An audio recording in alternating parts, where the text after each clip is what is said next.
warahmatullahi wabarakatuh.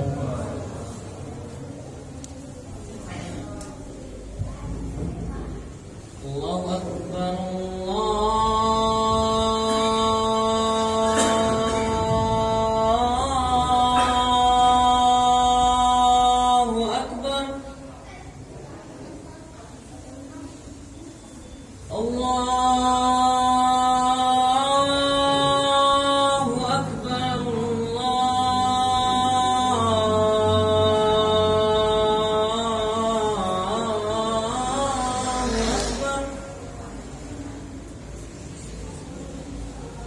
Asyhadu an la ilaha illallah.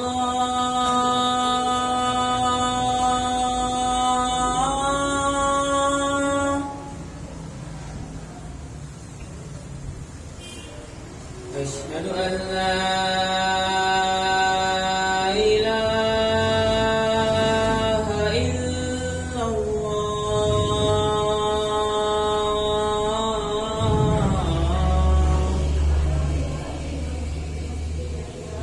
Asyhadu anna Muhammadar Rasulullah. Asyhadu anna Muhammadar Rasulullah.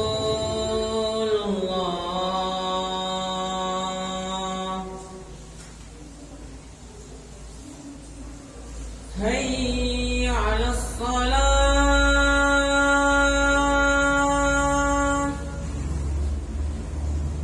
Hayya 'alas salah.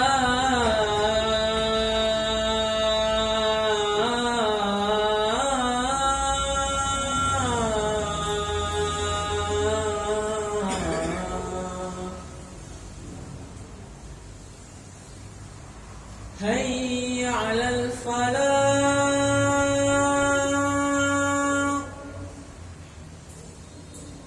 Hayya 'alal falah.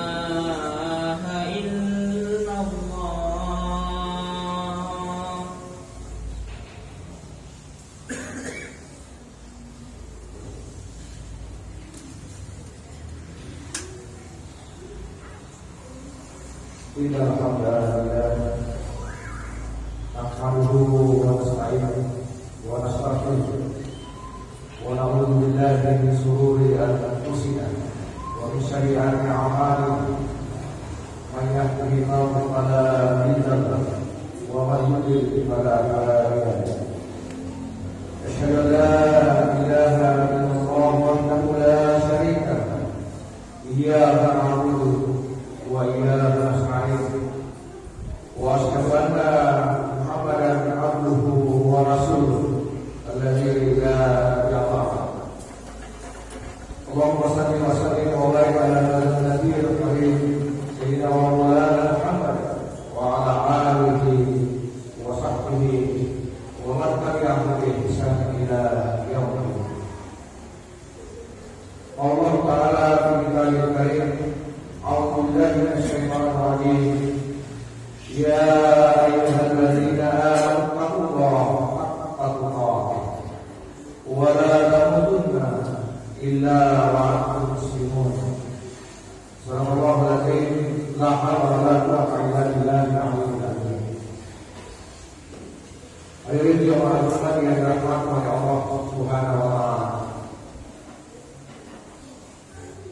Dan tentunya kita saling mengingatkan untuk senantiasa meningkatkan kualitas iman dan ketakwaan kita kepada Allah Subhanahu wa taala. Tentu saja dengan membuktinya karena tidak hanya ketaatan kita kepada Allah, tapi juga membuktikan cinta kita kepada Allah dan Rasulullah sallallahu alaihi wasallam dalam beribadah dan segala tingkah laku kita di muka bumi. Seraya kita bersyukur atas segala nikmat dan karunia yang diberikan oleh Allah kepada kita, baik yang kita pernah minta, kita doakan, kita munajatkan, maupun nikmat karunia terbesar yang bahkan tidak pernah kita minta dan munajatkan sebelumnya, yaitu nikmat hidup yang masih diberikan kepada kita, sehingga alhamdulillah pada hari ini kita hadir di depan tidak lain dan tidak bukan tentu saja untuk memperlihatkan, membuktikan bahwa kita benar-benar hamba di hadapan Allah Subhanahu wa taala. Salam salawat kepada junjungan kita Nabi Muhammad sallallahu alaihi wasallam. Beliaulah guru para nabi dan rasul, nabi yang terakhir dari nabi dan rasul semua. Yang karena kehadiran Rasulullah Muhammad sallallahu alaihi wasallam, akhirnya kita dapat mengetahui apa itu iman, apa itu Islam, dan apa itu ihsan. Hadirin yang berbahagia yang dirahmati oleh Allah Subhanahu wa taala. Satu-satunya karunia yang benar-benar mesti kita syukuri adalah nikmat hidup, nikmat kesehatan, dan segala apa yang kita rasakan saat ini di sini dan sekarang. Karena apa yang akan terjadi setelah saat ini di sana dan nanti itu adalah misteri. Oleh karena itu maka kehadiran kita untuk menyembah beribadah di hadapan Allah Subhanahu wa taala di tempat ini, bukankah itu merupakan hidayah yang mampu kita angkat, yang mampu kita buktikan? Karena masih banyak orang di antara saudara-saudara kita yang misalnya menyatakan beriman kepada Allah, tetapi ketika panggilan Allah datang, kemudian dia tidak mampu menangkap hidayah yang ada dalam penunturan bahwa kita ini adalah hamba, dan karena kita hamba, maka tentu saja kewajiban kita adalah taat dan tunduk terhadap apa yang diperintahkan dan berupaya sekuat kemampuan kita untuk menjauhi apa yang dilarang. Hari-hari ini kita memasuki bulan Sya'ban. Itu berarti bahwa sebentar lagi kita akan masuk kepada bulan yang suci, bulan yang disucikan oleh Yang Maha Suci, yang hadir bagi orang-orang yang ingin mensucikan diri. Oleh karena itu maka mari kita jadikan bulan ini sebagai momentum untuk mempersiapkan diri kita agar mampu menikmati benar-benar kesucian daripada bulan Ramadan yang akan datang. Ada satu ayat di dalam Al-Quran yang ingin khatib ingatkan kepada kita semua. Di dalam Quran surah Al-Imran ayat 200, Allah Subhanahu wa taala berfirman, "Ya ayyuhalladzina amanu isbiru wa sabiru wa rabitu wattaqullaha la'allakum tuflihun." Wahai orang-orang yang sudah sadar terhadap keimanan di dalam dada, di dalam kalbu, bersabar dan kuatkanlah kesabaran. Mengapa sabar ini menjadi penting? Bukankah perjalanan kita di muka bumi, di alam syahadah ini, sesungguhnya adalah perjalanan yang hendak menguji apa yang pernah kita komitmenkan di hadapan Allah secara langsung ketika kita mengakui bahwa Allah itu adalah Tuhan kita, dan itu berarti kita adalah hamba. Perjalanan kita di dalam syahadah ini mulai kita sesungguhnya adalah perjalanan untuk kembali pulang ke kampung, kembali ilaihi raji'un. Dan di tengah-tengahnya dipenuhi dengan ujian, dipenuhi dengan cobaan. Oleh karena itu maka Allah bersabarlah dan buatkanlah kesabaran, wara'iku, dan bersiap siaga di perbatasan itu. Wattaqullah, dan bertakwalah kepada Allah. Kenapa? Karena siapa yang mampu bertakwa kepada Allah, Allah pasti beruntung. Habib ini menggaris bawahi kata wara'i, kesiapsiagaan di perbatasan negeri. Banyak ulama yang menafsirkan apa makna wara'i sesungguhnya, apa makna kesiapsiagaan, apa makna kewaspadaan bagi kita yang menanggung hamba di hadapan Allah Subhanahu wa Ta'ala. Jika sejak kita lahir sampai di penghujung kehidupan kita, hidup ini penuh dengan ujian, dan karena itu bekal sabar yang kuat harus kita miliki. Maka sesungguhnya esensi, substansi dari apa yang disebut dengan wara'i, kesiapsiagaan itu di perbatasan negeri kita masing-masing adalah bagaimana kita senantiasa waspada bahwa setiap langkah kita, setiap aktivitas yang dilakukan, ada dua potensi yang ada di dalam diri kita yang harus kita waspadai.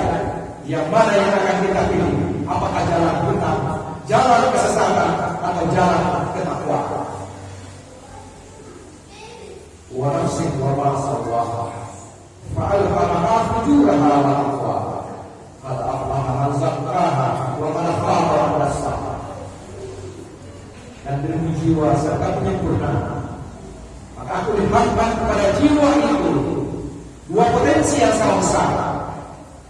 Potensi pada jalan kesesatan yang disebut dengan fujur, dan potensi pada jalan ketakwaan yang disebut dengan takwa. Dua potensi ini sama besar. Kita mesti waspada terhadap waswis, terhadap bisikan-bisikan syaitan yang menunjukkan sebagai jalan kepada fujur. Siap-siap. Oleh karena itu maka Imam Al-Ghazali dalam kitabnya Kimia Usaha, Kimia Kebahagiaan, mencoba menjelaskan apa makna wara'i itu dalam upaya kita untuk membangun bagaimana kualitas iman kita, bagaimana kualitas ketakwaan kita, bagaimana kualitas kehambaan kita benar-benar harus tunduk dan patuh pada ketentuan Allah Subhanahu wa Ta'ala. Yang pertama adalah musyawarah, menetapkan syarat, sadar diri sebagai hamba, sadar diri bahwa kita semua lahir dalam keadaan fitrah.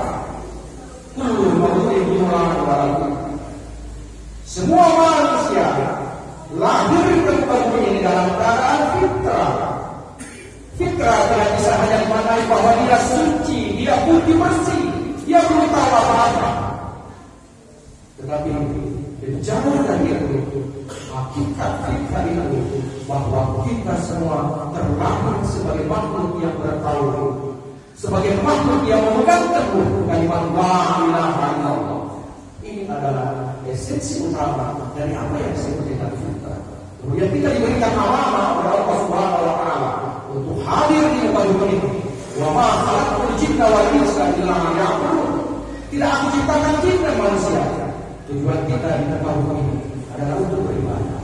Pertanyaannya adalah 24 jam sehari semalam berapa banyak aktivitas yang kita lakukan itu untuk beribadah kepada Allah Subhanahu wa Ta'ala. Maukah kita mengakhiratkan aktivitas dunia yang kita lakukan atau tidak? Atau jangan-jangan malah sebaliknya, kelihatannya aktivitas akhirat yang kita lakukan, tetapi nilainya adalah nilai dunia. Kenapa? Karena dalam kalbu kita, dalam hati kita dipenuhi dengan sikap hina, sikap sombong, sikap ingin dilihat dan seterusnya. Sehingga mari yang pertama adalah sadar bahwa kita sesungguhnya dia adalah makhluk yang fitrah, yang lahir ke muka bumi. Kefitrahan itulah yang mestinya kita jaga dalam rentang waktu sejak kita dilahirkan sampai berujung kehidupan kita di dunia ini. Sehingga kalau kita lahir dalam keadaan fitrah, kembali juga dengan kalimat la ilaha illallah, kita pegang teguh, maka itulah yang dikatakan surga. Hadirin jamaah yang dirahmati oleh Allah Subhanahu wa taala, menetapkan syarat yang pertama, sadar diri kita adalah hamba di hadapan Allah. Kalau kita adalah hamba, maka tentu saja harus tundukkan hamba, harus menunjukkan kecintaan. Sadar bahwa cuma kita diciptakan ke bumi untuk beribadah, menyembah kepada Allah Subhanahu. Yang kedua, sekali kita tahu esensi kelahiran kita di muka bumi ini, maka untuk menyucikan senantiasa menyucikan jiwa kita. Langkah yang kedua, tahap yang kedua adalah muraqabah. Muraqabah itu adalah senantiasa merasa diawasi oleh Allah. Apapun yang kita lakukan, apapun kegiatan kita, mulai dari kita bangun tidur sampai kita tidur kembali, maka sadarlah, sesadar-sadarnya bahwa Allah senantiasa membersamai. Itulah yang disebut dengan bab insan sesungguhnya, keakraban, merasa Allah ta'annaka tarah, fa in lam takun tarah, fa innahu yarah. Beribadah kepada Allah, sembahlah Tuhan seakan-akan engkau memandang wajah. Dan jika kalian tidak sanggup dan tidak bisa, dan boleh jadi tidak mungkin untuk melihat wajah Allah Subhanahu wa taala, maka sesungguhnya Allah yakini bahwa Allah senantiasa mengawasi di mana pun kita berada. Keakraban.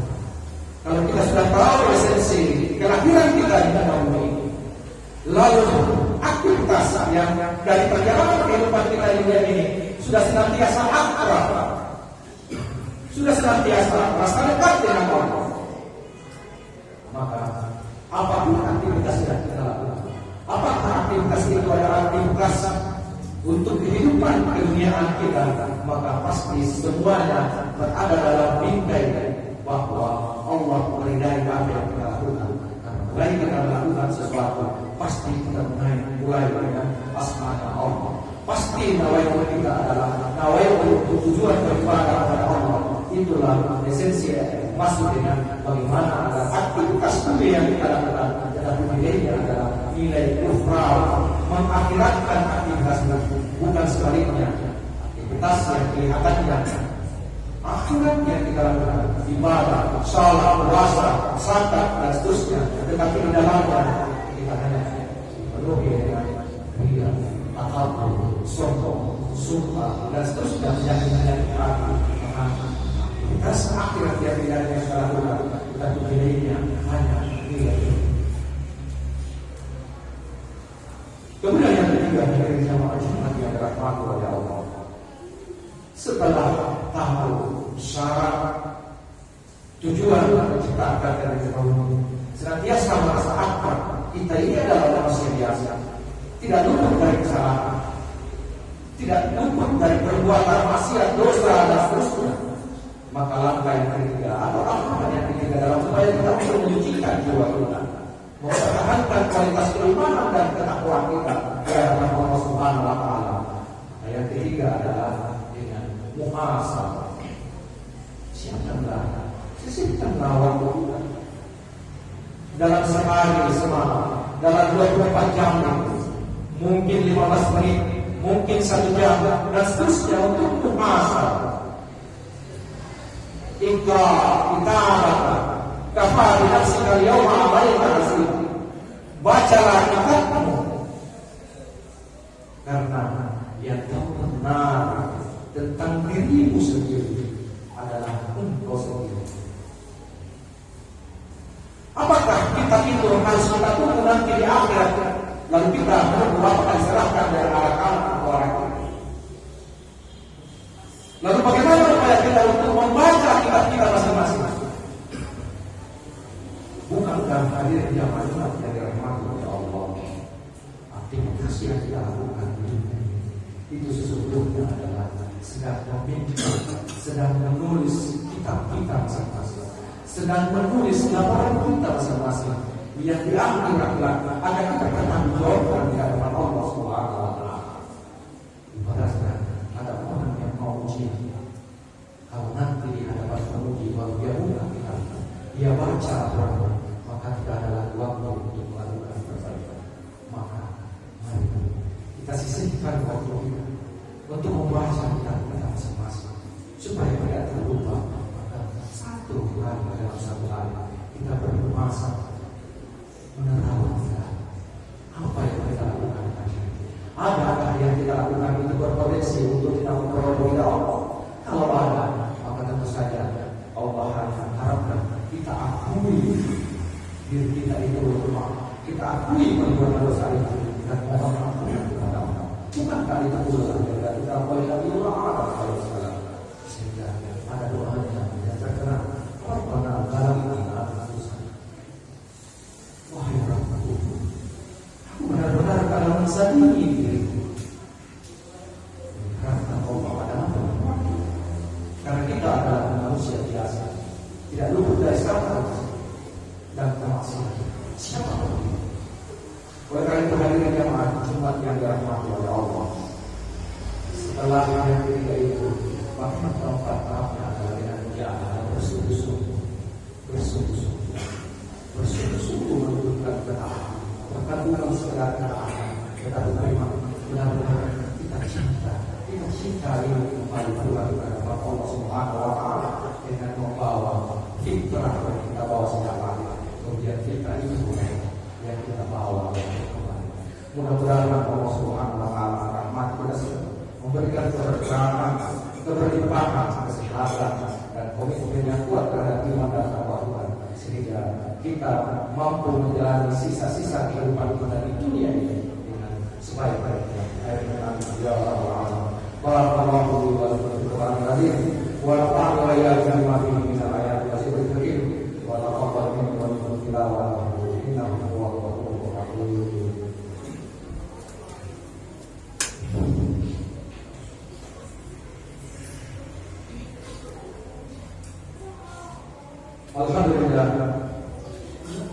Alhamdulillahilladzi arsala rasulahu bil huda wa dinil haqq liyudhhirahu 'ala dini kullihi wa kafaa billahi shahidan. Wa asyhadu an la ilaha illallah wahdahu la syarika lahu wa asyhadu anna Muhammadan 'abduhu wa rasuluhu la nabiyya ba'dahu. Allah Ta'ala Bismillahil Karim. A'udzu billahi minash shaitanir rajim. Bismillahirrahmanirrahim. Inna Allaha wa malaikatahu yusholluna 'alan nabi. Ya ayyuhalladzina amanu shallu 'alaihi wa sallimu taslima. Allahumma shalli ala Muhammad wa ala ali Muhammad. Wa salli ala Ibrahim wa ala ali Ibrahim. Wa barik ala Muhammad wa ala ali Muhammad. Wa barik ala Ibrahim wa ala ali Ibrahim. Fil 'alamin innaka Hamidum Majid. Mari sama-sama kita berdoa kepada Allah Subhanahu wa Ta'ala. Allahumma ighfir lil mu'minina wal mu'minat wal muslimina wal muslimat al ahya'i minhum wal amwat innaka sami'un qaribun mujibud da'wat ya rabbal alamin. Rabbana la tu'akhidhna in nasina aw akhtana. Rabbana wa la tahmil 'alaina isran kama hamaltahu 'ala alladzina min qablina. Rabbana wa la tuhammilna ma la taqata lana bihi wa'fu 'anna waghfir lana warhamna anta maulana fansurna 'alal qawmil kafirin. Allahumma 'arinal haqqa haqqan ittiba'a wa 'arinal batila batilan wastaqimna. Rabbana lana wa liwalidayna warhamhuma kama rabbayana shaghira. Rabbana atina fid dunya hasanah wa fil akhirati hasanah wa qina adzabannar. Ibadah Allah, Inna Allah ya'muru bil 'adli wal ihsani wa ita'i dzil qurba wa